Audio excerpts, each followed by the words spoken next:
our finalists for the 2020 edition of the East Lake Cup. This, Jonathan Brightwell going extra time against Texas' Travis Rick. He secures a birdie on the 19th hole, and Travis Vick, loses that match for Texas. Jonathan Brightwell, one of the several teammates for the Oklahoma Sooners who got a victory. It came down to the wire. The last match got the job done, and thanks to Quade Cummins' victory for the Oklahoma team, they will be in the championship match tomorrow against Pepperdine. You can see Texas will take on Texas Tech in the consolation match. What about the women? Well, Ole Miss entered as the #1 seed, and they got the job done fairly convincingly, 4.5 to just a half point with Texas in their semifinal today. They will take on the South Carolina Gamecocks. It came pretty close down to the wire against Florida late on a Tuesday afternoon as well.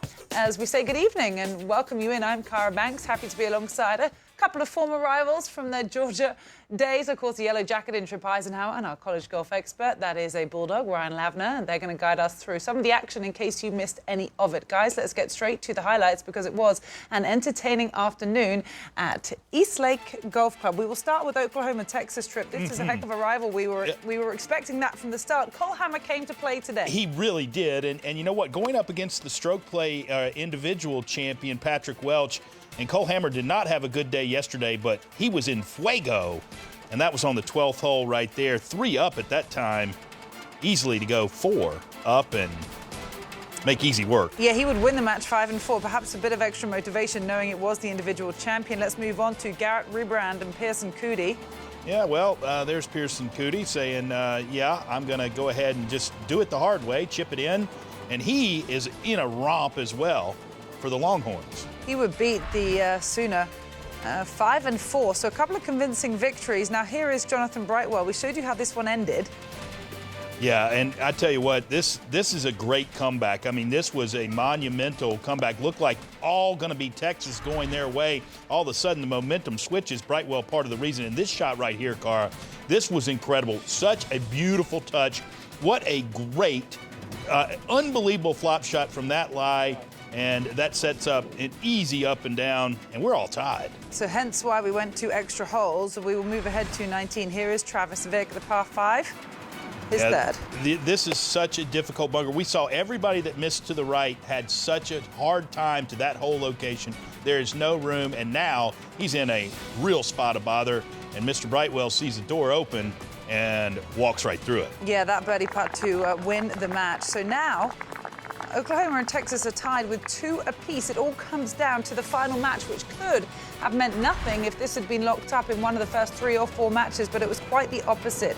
Here we have Quade Cummins for the win. Yeah, just a great shot, his 3rd shot to go there for that putt, from 2 putts to win and Oklahoma to move on. And boy, this switched late. It looked like it was going to be all Texas, but the Sooners came booming through. Well, we will have Quade Cummins join us later in the show tonight to react to what happened and how they will prepare for the championship match tomorrow. So ultimately, this is how it laid out. You can see 2 of the 5 matches went extra holes, with that first one, McAllister coming out on top as well. We spoke about Cole Hammer's convincing victory, same for Pearson Coody, but ultimately Quade Cummins got the job done for the Sooners, and they will play in the championship match tomorrow against Pepperdine. But let's show you how they fared against Texas Tech in case you missed any of the action. We'll pick up the highlights here at the 14th hole.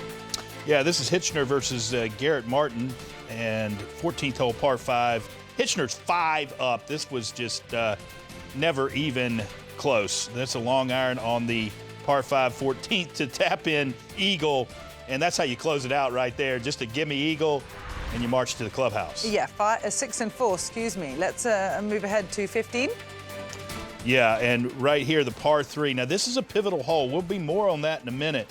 But Joe Highsmith, Marcus Brattle from Texas Tech, and Highsmith, great putt for birdie, never in that match. That one would be closed out 4 and 3. We move ahead to another match at the 12th. Yeah, and this is another romp for Roller, 2 up, 12th hole. That was for birdie to tie the hole. Well, he would end up winning that match 2 and 1. And then here at 18. Great up and down right there to seal the deal for Pepperdine, and never looked like Pepperdine wasn't going to move through as the tide turned in that match as well. Yeah, they have had a pretty good run of success recently, so here are how things looked on that semi-final. Texas Tech did get 2 victories, but it was the 3 that got it done for Pepperdine. So they will face off Oklahoma in the championship match tomorrow. We will also have a consolation match, and just worth reminding you that there is inclement weather expected at Eastlake Golf Club. Tomorrow, tee times have been moved up, and our coverage will now begin earlier, 11 a.m. Eastern time, for the final day of the Eastlake Cup tomorrow morning, so don't miss that. But Trip, just a reaction to what we saw in general today and what is setting up for tomorrow. Well, it was razor thin, and I tell you, the one thing that I saw, at least as far as the there were some romps in both the matches, and then it came down to a couple of people late in each of those matches, and they ended up coming through. But really, there's a pivotal hole, and this is a beautiful par 3, and it's the 15th hole. Now, typically, it's the 6th hole for the way the members play it, but since they switched this around for the Tour Championship, there you can see Travis Vick 2 up right there, pulls it. That is going to find the water, and that leaves the door open for Jonathan Brightwell. He ends up hitting a nice shot in there and taking that hole. Now, here's Bring right here, Christopher Bring, 1 up at the time, 1 down at the time, trying to go right at it, comes up just a little bit short, and Quade Cummins, of course, goes on to win there. So the 15th hole in these matches will always play a pivotal role, especially when those hole locations get difficult. That one up in front, I bet tomorrow it'll be all the way in that back left. Usually that's where we see it. So again, pay attention, and I love these kind of swing holes, par 3s, drivable par 4s that happen late in tournaments in match play situations. And the 15th is a tough hole to get by, and you can see a lot of volatility change and a lot of scores change, and we did see it today for the Oklahoma Sooners. Ryan, how did today turn out compared to what you expected to happen? When we talked in the pregame show, this was really an opportunity for Oklahoma to make a statement. This is a team that won the 2017 NCAA championship with a team that was entirely different than the one that showed up here at the Eastlake Cup. And ever since that championship, they've really struggled in this match play portion. They've lost in the quarterfinals of each of the last 2 NCAA championships. They haven't fared particularly well in the Big 12 match play as well. And now they're heading up against Texas, the 2019 NCAA finalists, and they came back to win this. But on the other side of the coin is Pepperdine, and this was a team that has never reached the match play portion of the NCAA championship, but many people think that this is the best team in the country. It was a what could have been season in 2020. They were the #1 ranked team in the country. It looked like they were charging to Greyhawk, and they didn't have an opportunity to play that championship because the coronavirus pandemic wiped out the rest of the spring season. So this is strength on strength here. Probably the 2 best teams in the country, regardless of the conference affiliations that are playing. It should be a great championship match on Wednesday. I was going to say, so what you're saying is this should be a pretty good head-to-head tomorrow. Absolutely. It really should. There's no weaknesses in either of these teams, which makes it so hard to handicap in this head-to-head match play format. Well, let's check in on highlights from the first women's semi-final that was out today. The #1 seeded Ole Miss took on Texas, and here was Kennedy Swann, one of the co-medalists in the individual portion yesterday at the 18th. Great up and down yesterday to be co-medalist, and well, she does one better today. And then you can see the hug from the coach, and go get that ball out of the hole for Eagle. Yeah, to win the match at 1 up. Pretty nice way to finish. Ellen Hume was the lady she shared that honor with. Here was her match at 16. Yeah, long putt here. She's putting quite well this week, and it continued into the match. That was a romp for a birdie to win the hole. She would go on to win that match 2-1. And here is Chiara Tambellini against Bentley Cotton at 17. That was for birdie to win the match. So 2-1 for her, and Ole Miss advances to the final. They are looking forward to the championship match tomorrow, where they will face South Carolina. Let's show you the board in a bit more detail, and it was an incredibly convincing day for Ole Miss. They never gave up a point, just giving up half a point in that final match, but the first 4 out were all victories, and I'm delighted to say we can now welcome in the lady that was the one to lead the team out today. Kennedy Swann joins us live from Eastlake Golf Club. Kennedy, congratulations on making it to the final, but also on picking up those co-medalist honors with your teammate in the individual portion on Monday. Tell us, first of all, how aware you were of what you needed to do down the stretch to catch Ellen Hume yesterday. I was pretty aware of what I needed to do. My coach told me that I was one back. He was trying to leave out who I was one back from, but I kind of pestered it out of him. And then when I figured out it was my teammate, I was actually really glad because I feel like it took a lot of the pressure off. You know, if another team would have had the title, then it would have put a lot more pressure on me to go ahead and birdie that 18th. But over that putt on 18, I knew that even if I missed it, Ole Miss was still going to have an individual as the champion of the tournament, which is pretty special. Heck of a team player, and it was a heck of a birdie as well. So then let's speak about what it's like to shift your mindset after the highs of that stroke play portion yesterday to prepare for match play today. How did you and your team do that? Well, you just have to start by kind of resetting and not taking anything for granted. Match play is a completely different game. You go in and being the number one seed means nothing. So really we just focused on keeping the bogeys to a minimum, making a lot of birdies as possible, and focus on staying in position. I think a lot of these pins can be tucked.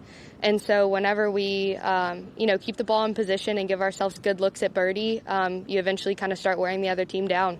We just took another look at your chipping eagle to finish today. That was a pretty special moment. And then, of course, you could go out and support the rest of your team. But can you talk to us a little bit about the journey that Ole Miss has been on as a women's golf team the last couple of years and why it was important for you personally to come back as a fifth year this season? Yeah, I think Ole Miss has always kind of been an underrated team. Going into SECs, I don't think anyone really even expected us to make it to match play. And then going into our first event in match play, I don't think anyone expected us to beat Florida.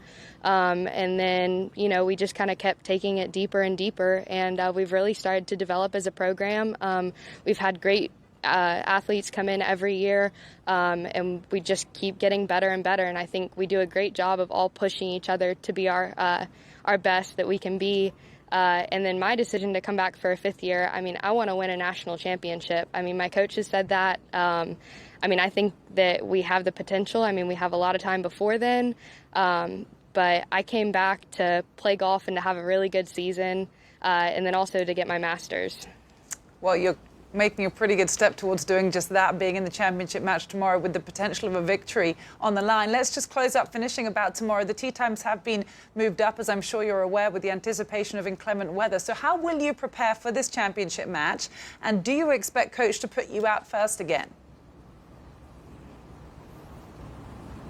Yeah, I do. That's kind of been their strategy, the first, at SECs, at Georgia's tournament, and then yesterday. So I just kind of expect to be the first out at this point, but I think it also helps. I like the least amount of time on the team to warm up as well. So instead of putting me out fifth, it helps putting me out first that, I only need about an hour or so. But I think really just same game plan that we've had all week, really support each other, go out with a purpose, and just really enjoy the fact that we're here in the first place. Okay, well, we're looking forward to seeing you take on South Carolina tomorrow. Congratulations again on everything you have achieved so far this week, and good luck tomorrow. Thanks for joining us, Kennedy. Thank you. I appreciate it. Have a good evening. Okay, you too. So that's a taste of what's to come from one side of the championship match tomorrow. Now, Trip, let's catch up with how the other finalist team was determined. Here are some highlights between the South Carolina Gamecocks and, of course, the Florida Gators. Pauline Russin-Bouchard, we've spoke about her for a week. This was an absolute beautiful match. They were going toe-to-toe, but Russin-Bouchard would go on to capture one up and lead South Carolina early. Yeah, against Annabelle Fuller, it was a big match. Let's move on to the next one at the 13. Yeah, and this is the par 4 second shot. Now, pay attention.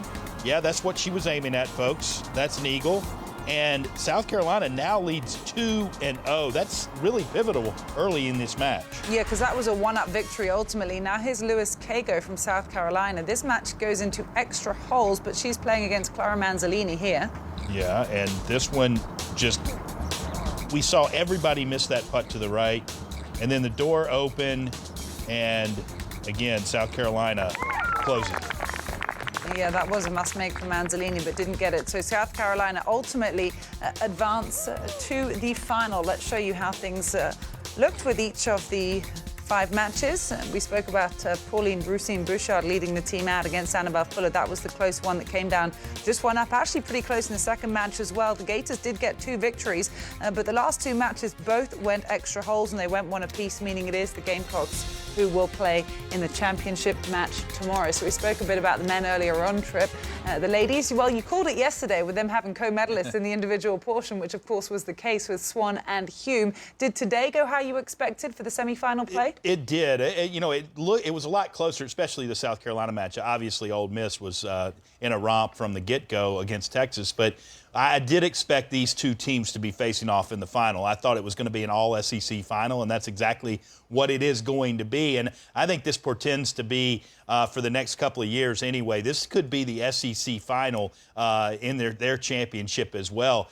And I really do like both these teams. I think they both have national championship aspirations, and I clearly would put them in a small basket, Ryan, of teams that have that chance. And South Carolina, of course, being led probably the best woman in the game of golf, in the game of college golf, and that's Broussine-Bouchard right now. I just think this is going to be a heavyweight battle tomorrow. Look out. There are going to be a lot of birdies flying. Yeah, that was a lot more work, certainly, than South Carolina was anticipating against a Florida team that South Carolina had handled pretty easily so far in this season. But I continue to be impressed with the way this Ole Miss squad continues to play, and most importantly, their comfort that they seem to show in this match play format. We talked about it yesterday, kind of this core 3 players and the match play experience they've had over the past 18 months. Ellen Hume, the former English women's amateur champion. Julia Johnson was unbeaten in college match play in 2019. And, of course, Kennedy Swann, who reached the quarterfinals of the women's amateur just this past year. All 3 of those players hung tough on the back nine today to pull out a gritty victory.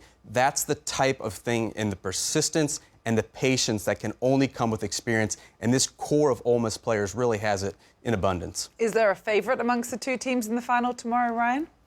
I think South Carolina is probably the more talented team, but I think the experience that Ole Miss has in this match play format, I would give them a slight edge, potentially being an upset pick there. And it was interesting to hear Kennedy join us just now speak about how they have been underdogs, but they keep proving themselves victory after victory, especially, as you mentioned, in this match play format. Well, it all came down to the final match in the second men's semi-final at the Eastlake Cup today. And here is Oklahoma's Quade Cummins with a birdie putt on the 18th hole, which he just dribbled by, but was able to take 2 putts for the victory against Christopher Bring of Texas. And as a result, he sends his team into the championship match tomorrow. And we're delighted to welcome him in now to react to that victory. And I have to say, being in the anchor match, Quade, it could be all or nothing, because it could all be wrapped up by the time the spotlight hits you, or as it was today, all the pressure falls in your lap. How did you handle that position? Yeah, I knew coming down the stretch it was going to be a really tight match. I knew that we had 2 guys going to a playoff. All the holes kind of run pretty close together. So, word got back to me and Coach Hibble, and we knew it was game on once we got on 18 box. So you went in that anchor match position today. We've got word that you'll be in the penultimate match out tomorrow, so you'll go second to last. How much of an input do you have as a player in your starting order when it comes to these match play matches?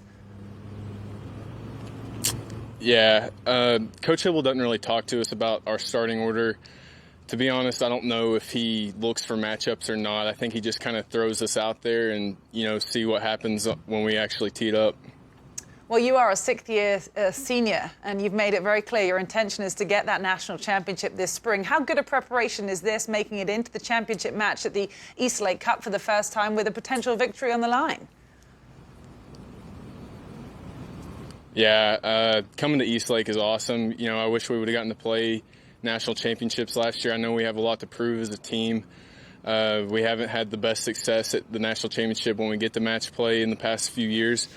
And, getting over a great team like Texas with a lot of momentum, and, it's going to be a fun match tomorrow. It's probably a good bet that this could be the national championship match come early June. What better preparation could you have then? Listen, well done today. Thanks for your time. Good luck tomorrow, and we will look forward to seeing how it all unfolds. Thank you. All right, well, that was Quade Cummins of Oklahoma. I mentioned his starting position tomorrow, so let's just show you exactly how the lineups look going into the final matches. Oklahoma against Pepperdine. Lav, what do you see? Well, I see Oklahoma basically the same lineup that they sent out here in the semifinals. The only switch that they made was Quade Cummins in that 4 spot. Garrett Reband, another 5th-year senior, going into that anchor position. Tripp, they must have heard us because we talked about it in the pregame show. It is always a calculated risk to put your best player in the anchor spot because it's not always guaranteed that you're going to get to him. I think Hibble made the adjustment and put his best player in the 4 spot, and Garrett Reband, who has been struggling and who lost 5 and 4 in the semifinals, but does have experience, put him in that 5th spot. Okay, so Cummins will be second to last tomorrow, and this is how the women's final will look. Ole Miss's lineup against South Carolina. Funnily enough, Kennedy Swann not out in the first position, Lav, even though she thought perhaps she would be. Yeah, that is a bit of a surprise on the Ole Miss side, but they must have been trying to play the matchups. South Carolina is just so strong. We've talked about Bolinderson, Bouchard, and how talented she is. But you look at Pim Panthong as well, Lois Kago, Mathilde Klaas. They all played really well in the semifinals. South Carolina is going to be a very strong team, but Ole Miss, they've got that mojo. Rusine Bouchard moved down from the starting position to second tomorrow as well for South Carolina, so that will be quite a matchup against Kennedy Swann. What are your expectations, Tripp? I tell you, this could be a coin flip on both of them. And I think what Quade Cummins said, this could be a preview of the men's NCAA finals, and this could be a preview of the women's NCAA finals. This is going to be compelling tomorrow. Well, it all begins with our coverage at 11 a.m. Eastern Time, and just time to let you know that Tiger Woods will not be playing in next week's Houston Open. This was confirmed by his agent, Mark Steinberg. We will see him at Augusta.